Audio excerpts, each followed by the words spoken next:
hop là, j'ai une houppette. Je peux voir en direct. Oui, voilà, je me suis... Si, je suis connectée.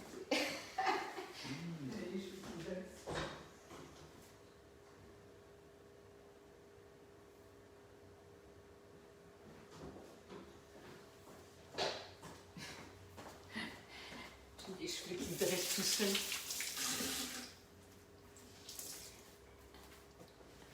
Bonjour, bonjour à tous. Coucou Angélique. Rachel est là aussi. Alors du coup, j'ai perdu le fil de vos bonjours. Donc, salut Angélique, Laetitia, Corinne, Stéphanie est là, Christine. Voilà, je vous dirai, bon, salut Janine, je vous ferai, salut Céline, je vous ferai un petit message tout à l'heure si je ne vous vois pas tous. Bonjour Gisèle, Christiane est là aussi. On a tout le Haut-Rhin. Bonjour Catherine, Julie est là aussi, super. On va commencer le samedi soir ensemble. Salut Janine, salut Mireille. Donc, bonjour Séverine, André est là aussi, allez, Isinc en force, Cathy, Blotzheim est là, Myriam, Montreux, et tout l'Alsace est présente, oh pardon, Alsace, le territoire déjà, salut Jessica. Alors, on va, ah oui, je suis prête moi aussi, et même la Suisse est là, excellent, salut Patricia. Christelle est là aussi. Alors, je vais vous enlever les notifications. Salut Christelle. Bonjour Amélie. Donc, du coup, je ne verrai plus. Salut Nadia. Voilà. Hop, du coup, je ne vous vois plus. Hein, donc, voilà. Mais je vous ferai un petit bonjour tout à l'heure. Alors, pour débuter notre week-end, donc on va faire ce soir les tartelettes donc au caramel et aux fruits secs. Donc, mon mari est à côté, hein, donc n'hésitez surtout pas si vous avez des questions. Il me les dira avec grand plaisir. Alors, j'ai déjà anticipé une première plaque pour qu'on puisse faire la totalité de la recette, hein, aussi bien donc le découpage de la pâte et le caramel, donc pour que tout soit fait. Donc là, j'ai en sandwich 2 plaques alu. Je vais retourner ça et on a ici la mini tartelette à l'envers. Pourquoi à l'envers? Parce que j'ai cuit donc mes fonds de tartelette dessus. Donc, on a ici nos petits fonds tartelettes qui ont cuit donc 12 à 13 minutes au four à chaleur donc 180 degrés. Et pour refaire donc la même chose, vous allez prendre la mini tartelette. Alors celle-ci, vraiment, je pense que j'en parle à chaque fois comme étant un essentiel de la gamme. C'est d'ailleurs celui-ci que nous retrouvons aussi toujours dans notre kit de démarrage. D'ailleurs, pour les gens qui n'ont pas forcément envie de s'acheter les produits, vous pouvez aussi les gagner en devenant conseillère. Donc, on est donc dans une belle aventure donc dans la société Guy de Marle. Donc, n'hésitez pas à poser vos questions également. Donc, la mini tartelette, on ne va pas la poser à l'endroit comme ceci, mais à l'envers comme ceci. Alors là, je vais vous dire, je ne vais pas la rincer puisque je refais la même chose. Ça n'a pas d'importance. Hein. Donc, des questions, Marina, ou pas? C'est bon?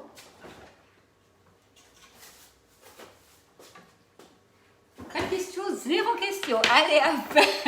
Alors, pour que ça ne dure pas trop longtemps, bien entendu, je vous mettrai absolument la recette donc en entier sur le club Guy de Marle. Et j'ai donc préparé ma pâte sablée dans le high cooking. Hein. Donc c'est la pâte sablée Guy de Marle. Elle est top, mais je vous la remettrai de manière traditionnelle pour ceux qui n'ont pas de robot. Donc, alors, pour la pâte, vous allez donc d'abord de suite à la sortie du robot la prendre et l'étaler sur le roule-pâte. Alors pour que ça ne reste pas collé, vous mettez la toile au-dessus et vous passez le rouleau, ça évitera que vous ne restiez collé. Puis vous la mettez au froid. Pourquoi au froid? Parce que comme ça, elle se stabilise et vous n'avez pas besoin de mettre la farine qui assécherait du coup la pâte. si vous y pensez, prenez tout de suite l'emporte-pièce et piquez dedans. Vous ne faites rien, vous piquez juste dedans. Comme ça va déjà, les premières seront déjà découpées quand la pâte sera froide. Et vous allez, sans aucun souci, les prendre et aller les poser sur le moule. Vous savez, on pense toujours que c'est très facile quand les gens le font, mais celui qui le fait a déjà eu 2, 3, allez, je ne vais pas dire soucis, mais se rend compte les problèmes que ça peut faire quand la pâte est chaude et quand il faut à chaque fois de nouveau fariner et du coup la pâte devient friable. Du coup, on cherche des solutions pour que ça aille plus facilement. Et c'est là qu'on se rend compte que le fait de tout de suite pré-découper la pâte, eh ben, ça facilite de beaucoup le travail. Hein. Du coup, le roule-pâte, c'est exactement comme les autres moules. Ça ne reste pas collé quand on étale. Donc là, on prend. On pose sur la mini tartelette. Alors là, je suis d'accord avec vous, ça paraît très rapide et très simple, mais comme je vais vous montrer la recette en entier, ce serait dommage de perdre beaucoup trop de temps au premier découpage. Donc là, il m'en reste encore 4 à faire et ma pâte, elle est là. Je vais la reprendre et nous allons prendre notre roule-pâte, prendre le rouleau à pâtisserie et étaler dessus. Et vous verrez que ça ne reste pas collé. Hein. Donc là, des questions, Marino? Non, pas de questions. Allez, hop. Je me suis dit que la prochaine fois, on pourrait faire une séance en alsacien. Vous en pensez quoi? Ce serait simple, ce serait rigolo. Est-ce qu'elles sont d'accord pour qu'on le fasse en alsacien? Qu'est-ce que tu en penses? J'ai pas de réponse. Pas de réponse. On les a perdus. Voilà. On va prendre la pâte, vous voyez, avec l'emporte-pièce. Vous n'êtes pas obligé d'aller tourner. Vous allez juste pousser dessus et on... Les personnes qui disent non, on comprend rien. Justement. Voilà. On va découper la pâte. On la prend et on pose dessus. Vous voyez la pâte sablée, elle a cette... enfin, c'est pas un problème, c'est qu'elle devient très vite chaude. Et du coup, on aurait du mal sur le plan de travail à la reprendre. Hein. Qu'est-ce qu'elle va faire? Elle va fondre sur le moule et du coup ça évitera de n'avoir besoin de mettre du papier, des pois secs pour que la pâte ne gonfle pas. Là, elle ne va pas gonfler, elle va tomber, mais elle va tomber sur le moule et du coup nous faire donc une belle tartelette vide qui sera juste prête à être remplie. Alors je vais juste vite chercher une toile de cuisson.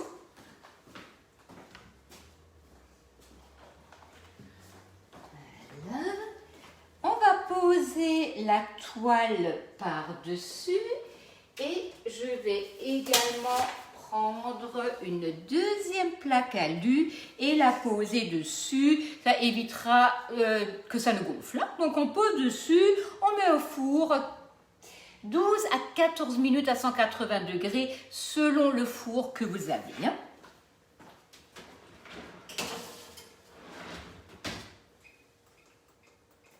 On peut faire pareil avec le moule à tarte? Non, non, non. Avec le moule à tarte, ça n'ira pas. Parce qu'en fait, si vous faites ça avec le moule à tarte, votre pâte, elle va complètement se déformer. Si vous prenez un moule à tarte, ne vous embêtez pas. Mettez la pâte, vous la positionnez bien, carrément avec la main. Puis vous prenez du papier de cuisson, vous le mettez dessus et vous mettez du lourd. Donc ça peut être des pois chiches, enfin des pois secs, pardon, des pois secs, les billes en céramique que nous avons dans le catalogue qui sont très pratiques parce qu'on peut les laver, mais si vous n'en avez pas, vous mettez quelque chose, des fruits, enfin des des légumes secs dessus pour que ça ne gonfle pas.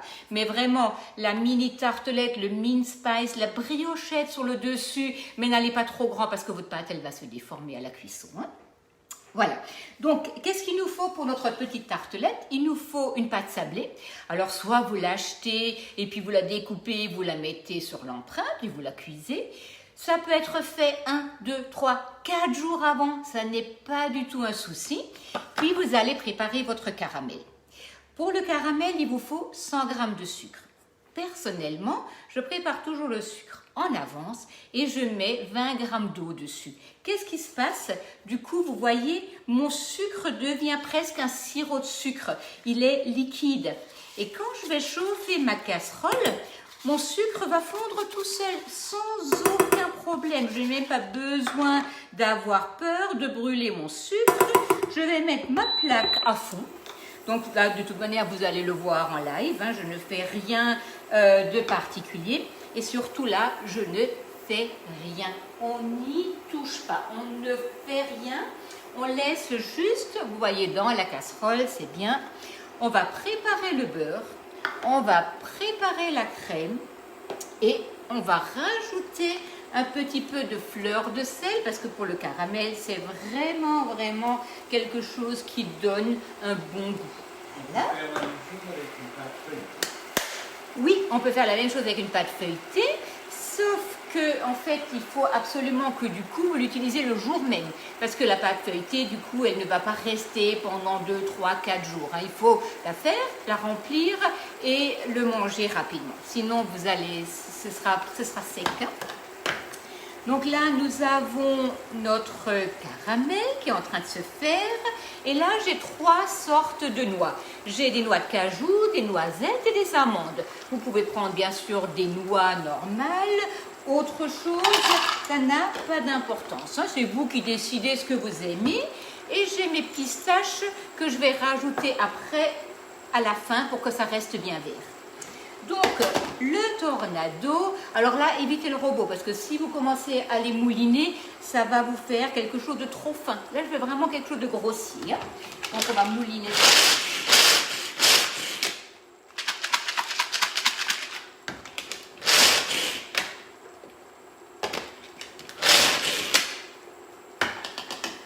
Voilà, donc on a vraiment les fruits en gros. Donc on va attendre que le caramel se fasse. Donc là, vous voyez, ça commence à brunir. Mais pour l'instant, je n'ai toujours pas touché. Et en fait, le problème qu'il y a souvent, c'est que si on va toucher, le sucre cristallise. Et du coup, ça vous fait un paquet de sucre qu'on n'arrive plus à démêler après. Hein. Donc là, on a donc notre caramel qui commence à se faire. Quand est-ce qu'on doit arrêter le caramel? Quand il a la bonne couleur. C'est pour ça que moi, je préfère personnellement utiliser du sucre blanc. Du coup, on voit beaucoup mieux quand le sucre se transforme en caramel. On utilise un sucre roux, très vite, il prend la couleur. Et du coup, il faut mesurer avec le thermomètre. Ce qui n'est pas non plus un souci, mais du coup, vous avez le thermomètre en main. Voilà, donc là, vous voyez, mon sucre se transforme donc en caramel. Et une fois que vous avez la bonne couleur, il ne faut surtout pas attendre. On verse la crème, on verse le beurre, spatule haute température, aucun risque d'aller dans la casserole. Hein, c'est vraiment pas un problème. Alors, hop, je vais un peu augmenter, parce que ces petites plaques, c'est bien sympa, mais à un moment donné, elle ne veut plus chauffer quand elle a atteint la température. Voilà, donc là, c'est bon. Maintenant, j'ai la bonne couleur caramel. Je verse ma crème, sinon je brûle mon sucre. Hein. Alors, on peut faire chauffer la crème. Ça évite que ça me fasse des bouillons, mais si vous n'avez pas peur, enfin voilà, ce n'est pas du tout gênant de ne pas le chauffer en avance. Voilà. Et là, vous mélangez tout le temps jusqu'à ce que votre beurre soit bien fondu et que vous ayez quelque chose d'homogène. Je reste sur le feu pour bien faire bouillir encore une fois la préparation. Alors, j'aurais dû couper mon beurre, ça aurait été mieux. Voilà. Et vous voyez, là, vous allez avoir vraiment quelque chose de superbe au niveau de la couleur. Et je vous assure, vous ne le sentez pas, mais moi, j'ai vraiment un bon arôme sous le nez. Hein. Voilà. On y est. On a donc notre caramel qui est juste magnifique. Hein. Donc, il est bien crémeux. Et là, nous allons venir prendre nos fruits secs et les rajouter dans la préparation. Voilà. Donc là, j'ai ma préparation qui est faite. Je vais aller le verser dans le cul de poule parce que sinon, je vais avoir du mal à le prendre en main. La casserole, c'est pas forcément très agréable. Voilà. Et maintenant, on a notre petite tartelette. Alors, je vous assure, c'est toujours un succès. Hein. Et vous pouvez les garder. Ce n'est pas quelque chose, c'est pas du tout gênant de les avoir 2-3 jours. C'est aussi un peu l'avantage de la pâte sablée. Une pâte feuilletée, ce qu'on ne mange pas, voilà, ça reste pas forcément la même manière. Hein. Voilà. Des questions maintenant? Zéro question, parfait. Voilà. De beaux commentaires, il est super. Merci. Voilà. Peut-on remplacer les fruits secs par des fruits frais? Non. Comme de la pomme? Non.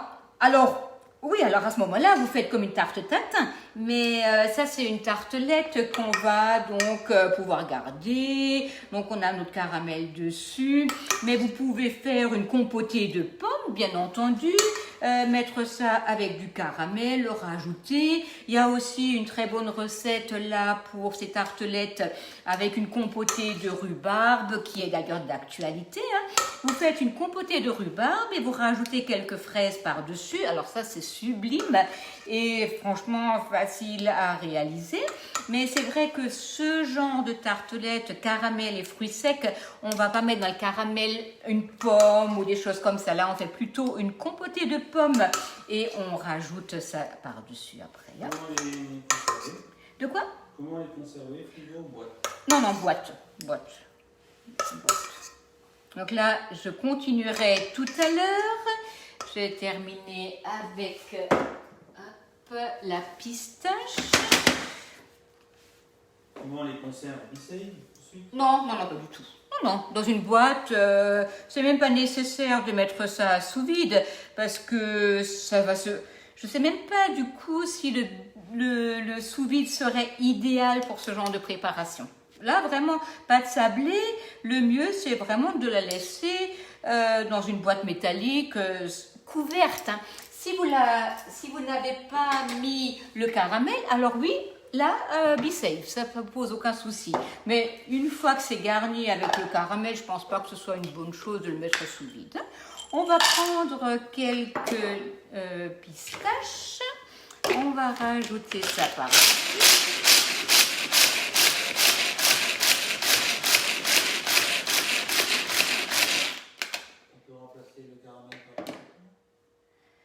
Alors, à ce moment-là, on fera une tartelette au chocolat, absolument. Mais du coup, c'est toujours pareil. On fait une autre recette. Alors, vous savez ce qui est super aussi quand vous avez ce genre de tartelette sec? Vous faites 2 rangées au caramel, 2 rangées au chocolat, 2 rangées au citron. C'est d'ailleurs ce que je vais faire. Là, j'ai encore des tartelettes qui cuisent. Et du coup, je vais faire des tartelettes au citron. Mais c'est vraiment bien. Du coup, ça vous fait un plateau de mignardise hein, qui est carrément magnifique. Ça, et puis, vos tartelettes, vous les remplissez donc au chocolat, avec une crème pâtissière, quelques fraises, une compotée donc de rhubarbe et des fraises, crème au citron, mousse au chocolat, ganache au chocolat. Alors, c'est vrai que je vous le dis à chaque fois, mais quand vous cherchez ce genre de recettes, le Club Guy de Marle vous propose vraiment... Enfin, je n'ai pas envie de dire des centaines, mais il y a un tel panel de recettes à faire. Vraiment, allez-y. Et là, vous trouverez à tous vos goûts. Il y a celui qui va aimer le citron, il y a celui qui va aimer le citron et meringue, il y a celui qui va aimer la mousse au chocolat, une ganache, une crème au citron, pas forcément... allégé, pas forcément en beurre. Il y a vraiment tout ce qu'il faut. Donc là, on a nos tartelettes qui sont faites. Une Et... question. Ouais, une question. Tu livres à domicile. Ça dépend où. C'est qui pose la question? Dis-moi voir. Comme ça, je peux te dire si oui. Nat. Nat, ah oui, c'est pas trop loin, ça irait encore. D'ailleurs, j'ai une livraison pour vous, Nathalie, encore. Voilà, donc là, vous voyez, vous avez les petites tartelettes, un petit café gourmand. Là, j'ai préparé donc mes cannelés pour cuire demain.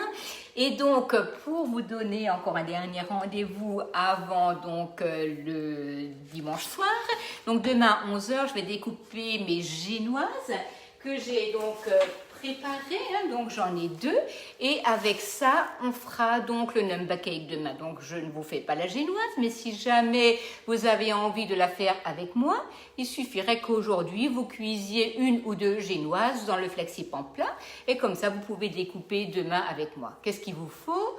La crème, la mascarpone, quelques fruits, ou juste la crème fouettée, c'est pas du tout un problème. Hein. Voilà.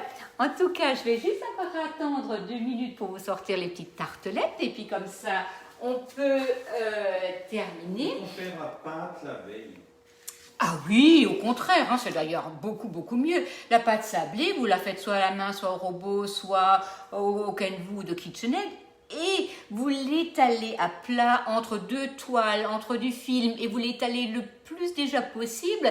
Ça vous évite beaucoup de travail au moment où, parce que quand on la sort du frigo, elle est quand même dure, et après on a un peu du mal à l'étaler, alors que si vous la préparez à l'avance, vous l'étalez déjà un peu comme j'ai fait là sur le roule-pâte, du coup elle est déjà un peu détendue, avec le rouleau vous la réétalez comme il faut, et du coup, elle se garde même 4-5 jours au frigo. Et là, du coup, le Be-Save, 8 jours, 10 jours, sans aucun problème. Hein. Vraiment aucun souci. Oui, question? Est-ce que je peux étaler la pâte avec 2 pâtes, 6 pâtes? Oui, absolument. Entre 2 toiles, ce sera pareil. Vraiment, moi, j'utilise le roule-pâte parce que, voilà, je l'ai à la maison. Mais si vous avez 2 toiles, vous posez votre pâte et vous l'étalez donc entre 2 toiles. Ce sera exactement la même chose. Hein. Sinon, tu as une autre question peut-être? Donc, la mini tartelette, le temps qu'il regarde s'il y a des questions.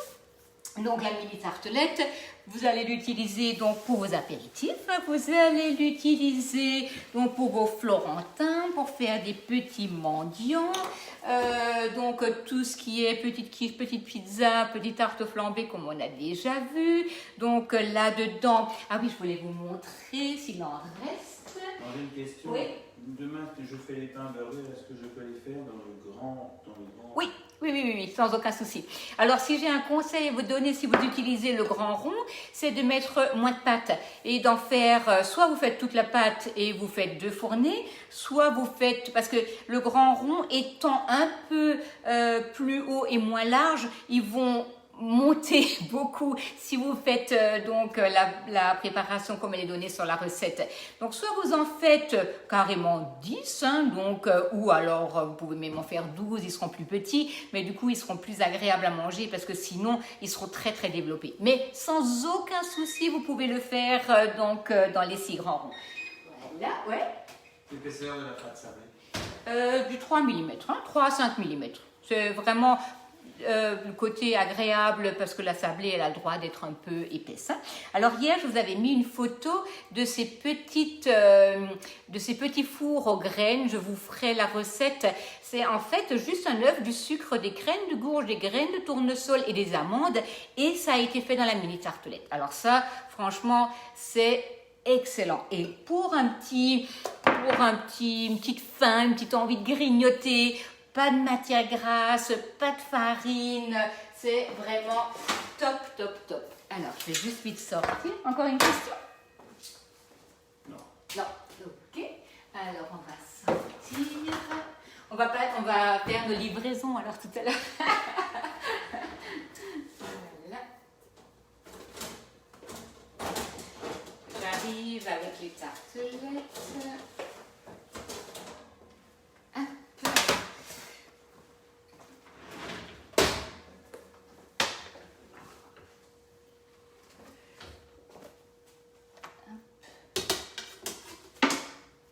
Voyez, juste pour vous montrer, Hein, vous avez donc ici les tartelettes qui sont cuites.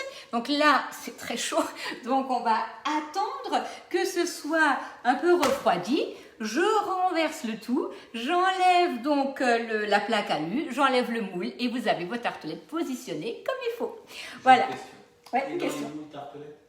Oui, oui, dans les 12 tartelettes, ça va encore, mais vraiment pas plus grand. Ne le faites pas sur le si grand rond, vous serez déçus. Hein, vraiment, la pâte, elle bouge, il vaut mieux du coup la cuire à l'intérieur. Et si vous avez le Silform mini tartelette, je ne peux que vous conseiller de le faire dedans. Parce que là, c'est aussi quelque chose, mais carrément à l'intérieur, parce que vous obtenez vraiment un super croustillant. Là, c'est vrai que j'ai utilisé le mini tartelette classique parce que la plupart d'entre vous l'ont, mais j'ai vraiment, mon cœur bat beaucoup pour le Silform. Vraiment, si vous l'avez, utilisez-le hein, pour ce genre de choses. Une question sur les préparations aux graines, si tu avais fait une vidéo. Pas encore, mais je vous la ferai la semaine prochaine. Hein, donc en fait, c'est une recette qu'une cliente donc m'a fait découvrir et que j'ai donc qui est superbe, mais que je ferai donc en vidéo pour que vous puissiez la voir et je mettrai sur le club. C'est promis, la semaine prochaine vous l'aurez, il n'y a aucun problème. On va déjà laisser passer l'anniversaire. Ouais, sinon encore une question? Non, bon, merci. Ok. Bon, bah, demain 11h pour le découpage donc d'une cake. Et puis, entre-temps, bah, je vous souhaite une belle soirée. À Mulhouse, il pleut, même beaucoup. Hein, donc, mais apparemment, demain, il va faire beau. Donc, on espère très, très fort. Et on vous souhaite une belle soirée. Donc, à demain 11h. Cuisson à blanc.